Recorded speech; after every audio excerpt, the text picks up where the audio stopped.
Le président russe Vladimir Poutine doit rencontrer les dirigeants africains qui se réuniront en fin de semaine à Saint-Pétersbourg lors d'un sommet Russie-Afrique.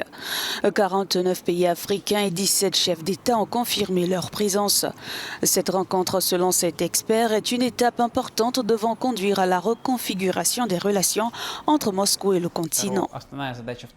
L'objectif principal du deuxième sommet Russie-Afrique est de voir ce qui a été accompli ces dernières années. L'économie mondiale et la politique ont changé. D'abord, il y a eu la pandémie de Covid-19, puis l'opération militaire spéciale a commencé. Le cadre dans lequel la Russie et l'Afrique interagissent a sérieusement changé. Par conséquent, il est évident qu'il faut revoir les relations entre la Russie et l'Afrique, trouver des terrains d'entente et expliquer mutuellement les points de vue sur les questions d'actualité, par exemple l'accord sur les céréales.